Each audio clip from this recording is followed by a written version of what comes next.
Bonjour à tous. Dans cette vidéo, je vais vous montrer comment construire une caisse pour ranger et transporter des bouteilles ou des canettes. Pour construire cette boîte, il ne vous faudra pas beaucoup de matériel. Je vais commencer par tracer les dimensions de la base. La base fait 21 cm de longueur et 15 cm de largeur.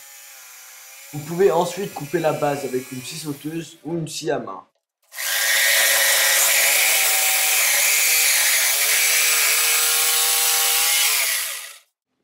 Lorsque vous avez fini de couper la base, il faut couper deux bouts de bois exactement comme ceci.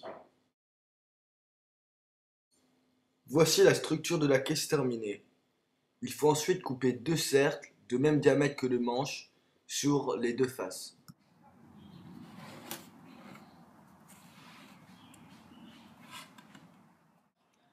Il faut ensuite couper deux bouts de bois de 15 cm qui vont séparer la caisse en trois parties.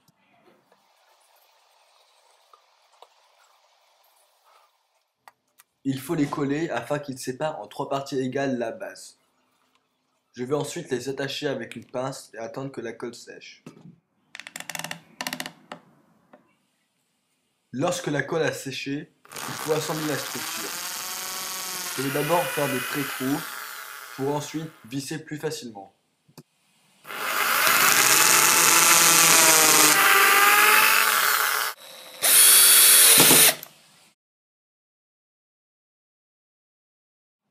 Lorsque la structure est assemblée, il faut attacher les côtés de la caisse. Il faut ensuite couper un autre petit bout de bois de 21 cm et le coller au centre. Ce bout de bois va séparer en deux parties égales la caisse. Il y aura donc à la fin 6 places de rangement.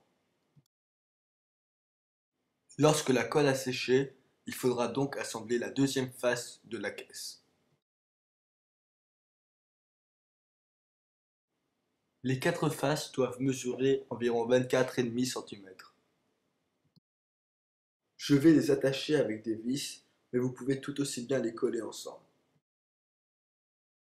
La caisse est pratiquement terminée. Il ne reste plus qu'à assembler le manche. Pour assembler le manche, j'ai décidé de percer deux trous aux deux extrémités et de mettre une pique pour que le manche tienne en place. Vous pouvez aussi clouer ou visser le manche. Pour ma part, j'ai décidé de le faire la première façon, comme ça je pourrai enlever le manche quand je voudrais.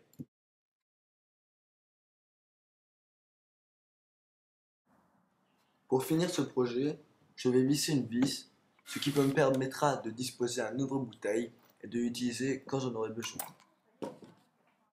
Voici le projet terminé. Vous pouvez décider de le vernir ou de le peindre selon vos préférences.